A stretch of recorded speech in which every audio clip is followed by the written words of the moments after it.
Hello friends, आपका स्वागत है के क्लासेस में। तो आज हम लोग गणित का ऑब्जेक्टिव क्वेश्चन पढ़ेंगे, जो कि हमारे फाइनल बोर्ड परीक्षाओं के लिए काफ़ी ज़्यादा इम्पोर्टेंट होने वाला है। बिहार बोर्ड परीक्षा क्लास 10th 2025 के लिए यह गणित का ऑब्जेक्टिव क्वेश्चन बार बार फाइनल परीक्षाओं में पूछा जाता है और आने वाले फाइनल परीक्षाओं में भी पूछा जाएगा।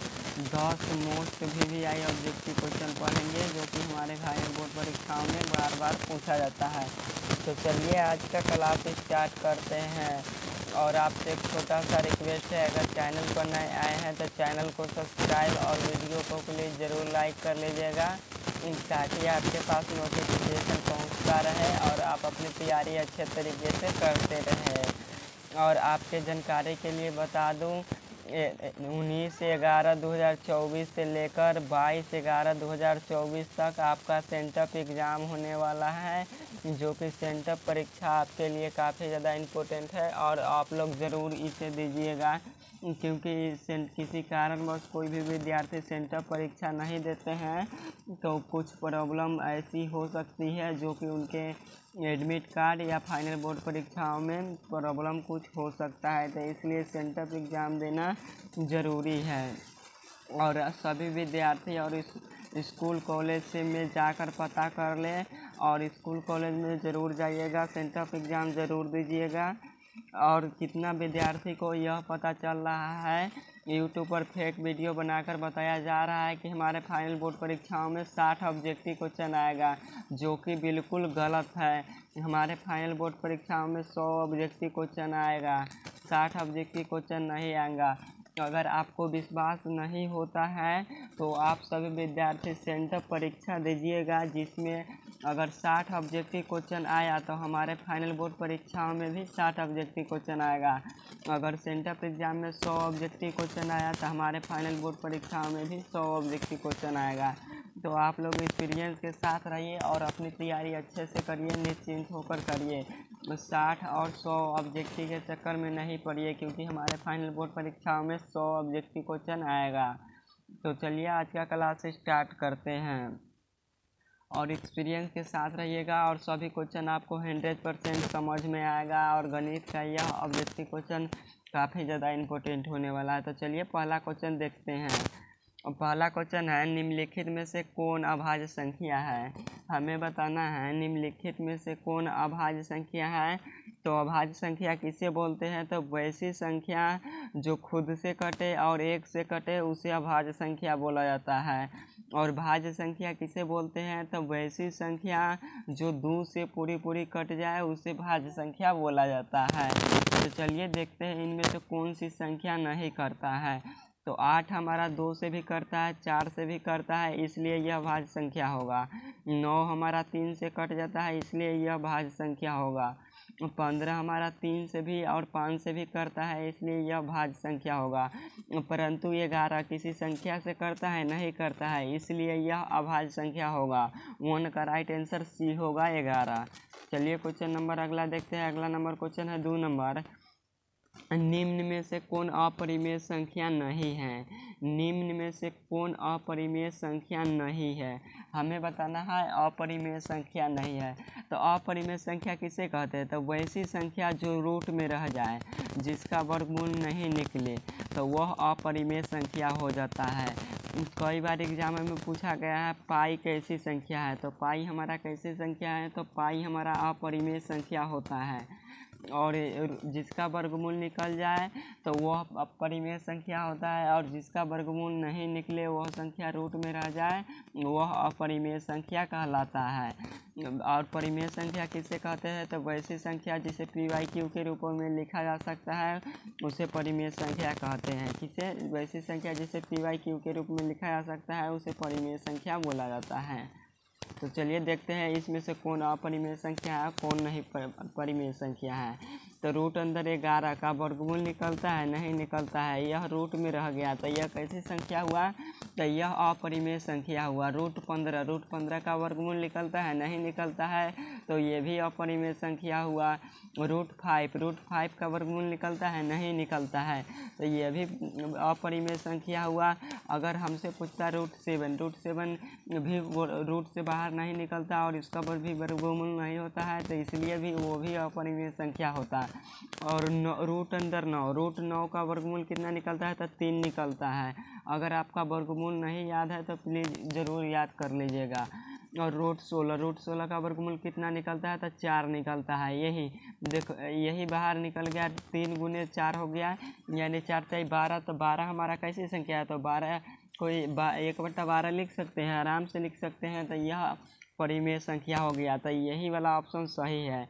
2 का राइट आंसर सी होगा।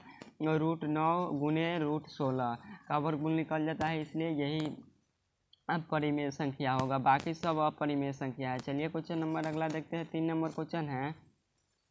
3 नंबर क्वेश्चन देखते हैं 3 नंबर क्वेश्चन में क्या है। और 3 नंबर क्वेश्चन काफ़ी ज़्यादा आपके बोर्ड परीक्षाओं के लिए इम्पोर्टेंट है और उम्मीद करते हैं सभी क्वेश्चन आपको 100% समझ में आता होगा और आएगा भी ज़रूर।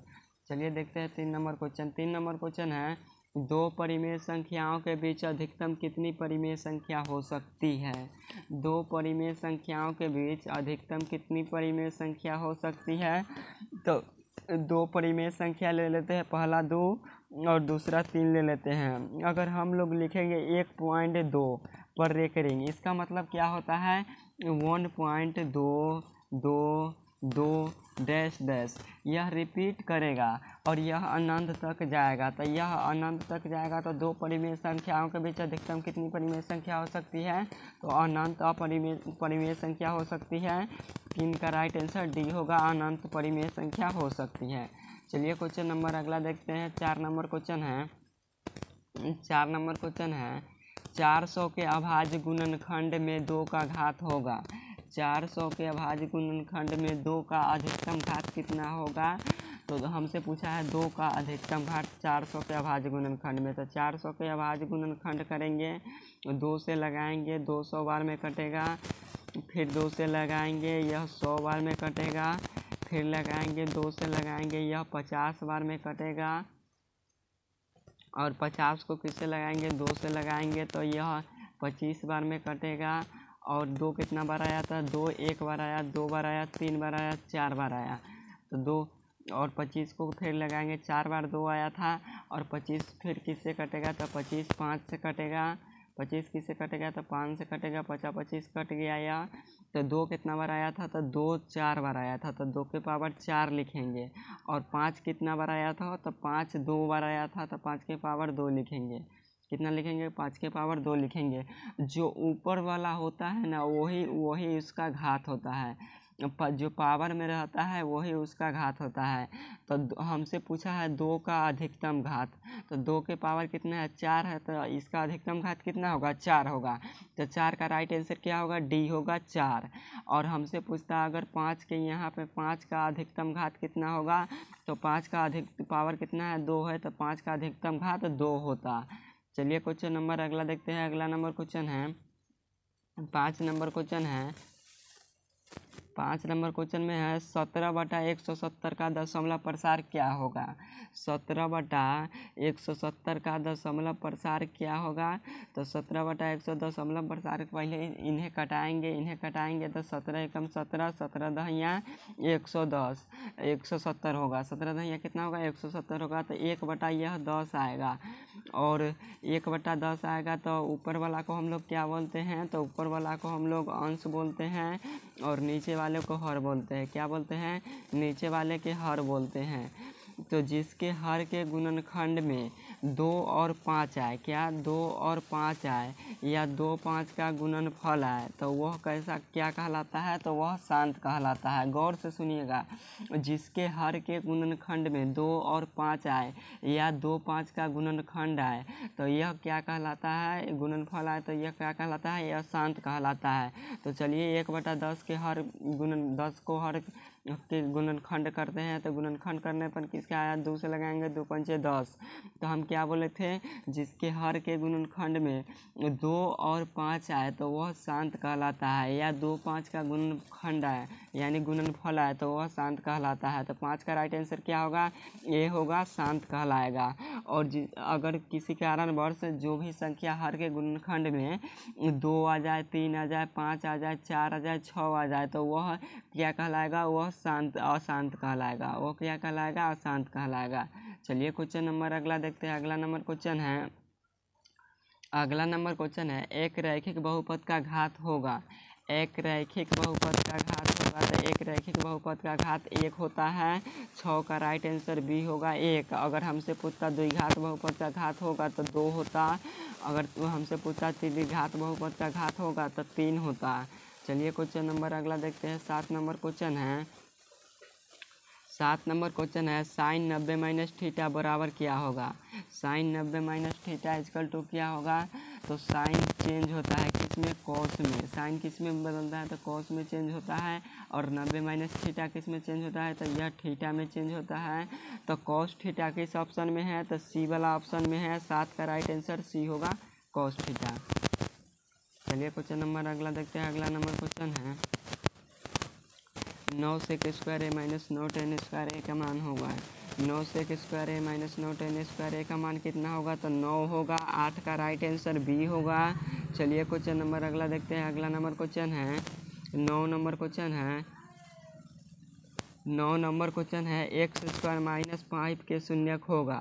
एक्स स्क्वायर माइनस 5 के शून्यक क्या होगा, तो एक्स स्क्वायर माइनस 5 को पहले शून्यक निकालेंगे तो एक्स स्क्वायर माइनस 5 और शून्यक निकालने के लिए इक्वल टू क्या लगाते हैं, 0 लगाते हैं। तो यह हो जाएगा एक्स स्क्वायर, और जब माइनस को उस साइड भेजेंगे तो प्लस 5 हो जाएगा। कितना होगा, प्लस 5 हो जाएगा। और जब स्क्वायर को उस साइड भेजेंगे तो रूट हो जाएगा। तो एक्स इक्वल टू क्या हो जाएगा, रूट अंडर 5 होगा। X equal to root under क्या होगा, 5 होगा, यानी 5 होगा। और जो शून्यक निकलता है तो वह 2 निकलता है, एक प्लस और एक माइनस। तो यह एक प्लस में निकलेगा और रूट अंडर एक माइनस में निकलेगा, रूट अंडर 5। तो एक प्लस में एक माइनस में, रूट अंडर 5 किस ऑप्शन में है, तो ऑप्शन डी में है। 9 का राइट आंसर डी होगा, plus root under 5 minus root under 5। 9 का राइट आंसर डी होगा। चलिए क्वेश्चन नंबर अगला देखते हैं। अगला नंबर क्वेश्चन है 10 number, sec square 60 degree minus 1 का मान होगा। सेक स्क्वायर 60 डिग्री माइनस 1 का मान कितना होगा, तो सेक 60 डिग्री का मान कितना होता है, तो सेक 60 डिग्री का मान 2 होता है। और स्क्वायर है तो स्क्वायर माइनस 1 है तो माइनस 1। और 2 का स्क्वायर कितना होगा, तो 4 होगा।